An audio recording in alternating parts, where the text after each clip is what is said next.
안녕하세요. 비탐성에 오신 모든 빛의 교회 지체 여러분들을 사랑하고 축복합니다. 2022년 12월 15일 비탐성 함께 기도로 시작하겠습니다. 살아계신 하나님 아버지, 오늘 예수님께서 우리에게 오심에 대하여 준비하며 하루하루를 살게 하심에 감사드립니다. 오늘 하나님께서 우리에게 주시는 그 말씀을 우리의 마음에 품고 하나님의 뜻으로 살아가게 해주세요. 예수님의 이름으로 기도드립니다. 아멘. 지금까지 우리는 동방박사와 헤롯의 이야기에 집중하였습니다. 앞선 비탐성을 들으신다면 오늘의 비탐성의 이야기에 더 잘 이해하시게 될 것입니다. 마태복음 2장에서는 동방박사들과 헤롯 왕 그리고 예수님의 가족이 등장인물이었습니다. 유대인의 왕으로 온 사람을 찾았던 동방박사들은 마국간에서 예수님을 찾았죠. 그리고 동방박사들의 이야기를 들은 헤롯 왕은 당황하였고 동방박사들에게 그 아이가 어디 있는지 자신에게 알려달라고 이야기를 합니다. 그러나 우리가 알듯이 동방박사들은 꿈을 통한 계시를 듣고 헤롯에게 알리지 않고 다른 길로 자기의 나라로 돌아갑니다. 이 이후의 이야기는 어떻게 진행될까요? 그 이야기가 바로 오늘의 비탐성의 본문입니다. 마태복음 2장 16절에서 18절. 헤롯은 박사들에게 속은 것을 알고 몹시 노하였다. 그는 사람을 보내어 그 박사들에게 알아온 때를 기준으로 베들레헴과 그 가까운 지역에 사는 두 살짜리로부터 그 아래의 사내 아이를 모조리 죽였다. 이리하여 예언자 예레미야를 시켜서 하신 말씀이 이루어졌다. 라마에서 소리가 들려왔다. 울부짖으며 크게 슬피 우는 소리다. 라헬이 자식들을 잃고 우는데 자식들이 없어졌으므로 위로를 받으려 하지 않았다. 아멘. 헤롯은 박사들에게 속은 것을 알고 분노하며 베들레헴과 그 가까운 지역에 있는 2살보다 어린 아이들을 학살합니다. 18절에서도 보여지듯이 크게 슬피 우는 소리가 가득하며 위로조차 받으려고 하지 않는 참담한 상황이었습니다. 이렇게 분노와 슬픔이 가득한 상황 속에서 예수님께서는 태어나시고 그 삶을 시작하였습니다. 그렇다면 이와 같이 어린아이들까지 학살한 극악무도한 헤롯은 어떠한 인물일까요? 여기서 나온 헤롯은 헤롯 대왕이라고도 불리는 인물로 침례 요한을 죽인 분봉왕 헤롯과는 다른 인물입니다. 그는 유대인과 에돔인 사이에서 태어난 40년간 유대를 통치했던 사람입니다. 그 긴 기간 동안 유대라는 공간을 통치했던 것으로 보아 통치술과 직관, 정치력 등 다스림을 위한 감각과 지식이 풍부했다고 생각되어집니다. 그러한 헤롯은 유대를 통치하면서 유대 사람들의 환심을 사기 위해 열심을 냈습니다. 유대인들이 중시했던 성전을 다시 만들어주는 헤롯 성전을 짓기도 하였고 무역의 활성화를 위해 가이사랴 항구를 세우며 마사다 요새라고 하는 요새도 만들어 주었습니다. 하지만 그는 동시에 매우 잔인한 사람이기도 했습니다. 사내들인 공의회 인원의 절반 이상을 죽이고 300명의 관리들을 즉각적으로 죽이기도 하였습니다. 또한 자신의 가족인 아내와 장모 그리고 그의 아들들을 죽이기도 하였죠.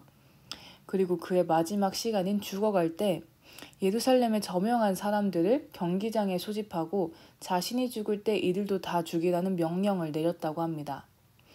그래서 어떤 역사가는 그러한 헤롯을 보고 이와 같이 말을 했다고 합니다. 헤롯의 아들이 되기보다는 헤롯의 돼지가 되는 것이 더 나을 것이다. 이처럼 자신의 자리를 만들고 그 자리를 다른 이들을 죽이면서까지 지키는 것에 혈안이 되어 있었던 헤롯 왕 앞에 유대인의 왕이 나셨다는 이야기가 들려진 것입니다. 그러한 헤롯은 유대인의 왕이라는 그리스도의 싹을 없애고자 했으나 박사들에게 속여져 그조차도 할 수 없는 현실에 오늘 본문인 마태복음 2장 16절에서처럼 분노하게 된 것입니다. 그리고 그 분노는 학살에까지 이어지게 됩니다. 이제 이 헤롯의 분노를 조금만 더 살펴보기 원합니다. 첫째, 헤롯은 왜 이처럼 2살보다 어린 아이들을 학살하기까지 분노했을까요? 보통 왕이 누군가를 죽인다는 것은 그 죽임당한 사람이 왕권을 위협할 만큼 탁월하거나 인기가 많은 인물일 때 일어납니다. 그러나 헤롯 왕이 죽인 아기들은 2살보다 어린 갓난 아기들입니다. 자신의 탁월성도 보이지 못하고 죽은 것이죠. 또한 어쩌면 이 아이들을 모두 죽인 것은 국가적인 손실을 불러일으킬 것입니다. 어린아이들이 없다면 미래에 부양하는 인구가 그만큼 적어지기 때문입니다. 헤롯은 왜 이처럼 이성적이지 못한 결정을 내리게 만들 만큼 분노한 것일까요? 그 이유는 2가지로 생각되어집니다. 첫째, 헤롯이 예수님에 대해 알았기 때문입니다. 박사들이 동방에서 그 먼 길을 내려올 만큼 그리고 별을 통해 그의 탄생이 알려질 만큼 예수님이 이 땅에 온 그 사건은 매우 중요한 일이라는 것을 헤롯은 직감적으로 알았습니다. 그러나 2번째, 헤롯은 예수님을 알지 못했기 때문에 예수님의 등장은 그를 화나게 만들었습니다. 헤롯은 오해했습니다. 예수님이 헤롯의 왕권에 관심이 있으며 그를 나락으로 떨어뜨릴 것이라고 생각했습니다. 그러나 예수님은 그의 왕권에는 관심이 없으셨습니다. 예수님께서는 그의 죄를 없애시고 하나님과 화목하게 만드시기 원하셨습니다. 헤롯이 가지고 있는 세상의 부와 명예를 빼앗기 위해 오신 분이 아니라 그에게 참된 행복과 참된 사랑을 주기 위해 오신 것이죠. 예수님에 대해 알았지만 올바르게 알지 못한 헤롯에게 예수님이 오신 그 사건은 불안하고 분노하게 하는 사건이었던 것입니다. 여러분은 어떠신가요? 여러분은 예수님을 올바르게 알고 계신가요? 예수님께서 오신 그 사건이 여러분에게는 어떠한 의미로 다가오시나요? 혹시 여러분은 헤롯처럼 예수님을 나의 삶의 주도권을 빼앗아 내가 절대 원하지 않는 그 길로 데리고 가실 분이라고 보고 계시지는 않나요? 그래서 혹시 예수님이 우리를 위해 오셨다는 그 사실이 감사하긴 하지만 예수님을 만나는 것은 조금만 더 늦게면 좋겠다고 생각하시면서 그 일을 미루고 계시진 않나요? 여러분, 예수님께서는 그 누구보다 여러분을 사랑하시는 분이십니다. 그 누구보다 여러분의 삶을 아시며 여러분을 지으신 분이십니다. 예수님을 여러분의 삶의 방해꾼으로 잘못 아시지 마시고 여러분을 사랑하시는 여러분의 주인으로 올바르게 아시기 원합니다. 그래서 헤롯과 같이 올바르지 않은 분노에 휩싸이는 사람이 아닌 예수님 안에서 진정한 사랑을 느끼고 그 속에 살아가는 여러분과 제가 되기를 소망합니다.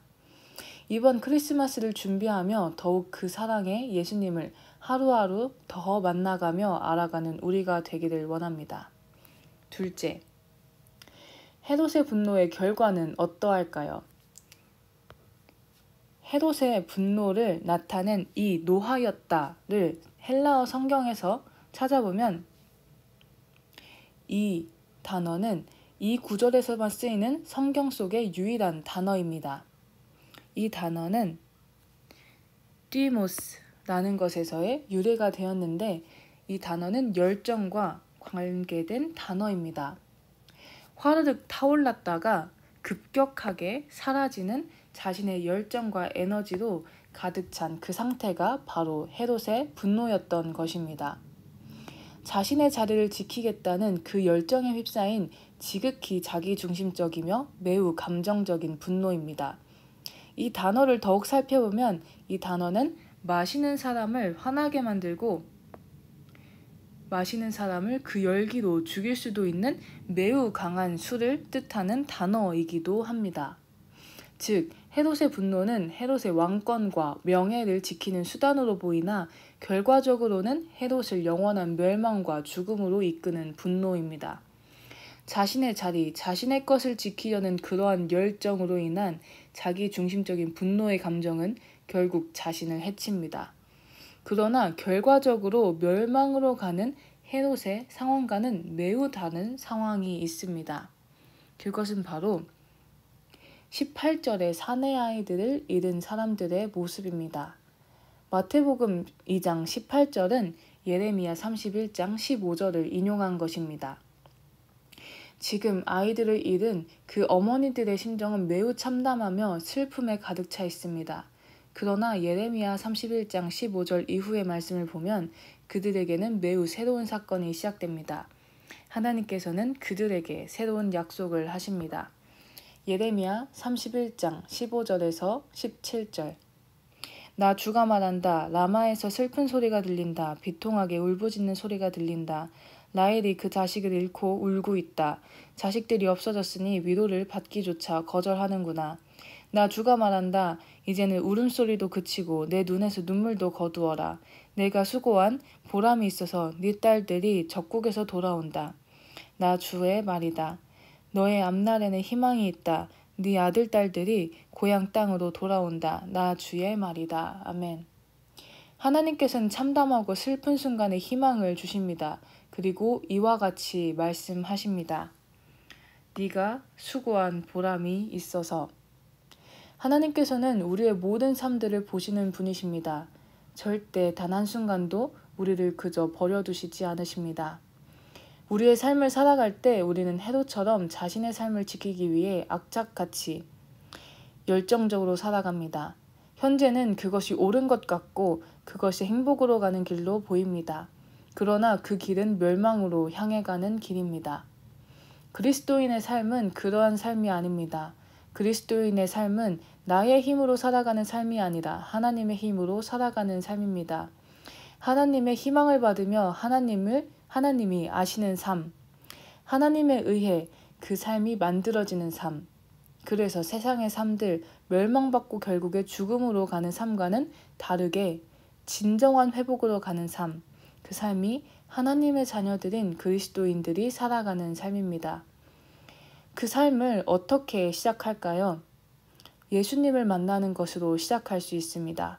진정한 사랑과 진정한 회복의 결정체이신 분, 여러분을 만나고 여러분을 사랑하기 위해 이곳에 오신 예수님을 만나는 것입니다. 예수님을 만나고 싶다는 그 열망으로 하루하루를 살아갑시다. 그러면 우리와 함께 하시기 위해 이 땅에 오신 예수님은 분명히 당신을 만나주실 것입니다. 지금 이 크리스마스를 준비하는 매일의 시간 속에 회복하시는 예수님을 만나는 우리가 되기를 원합니다.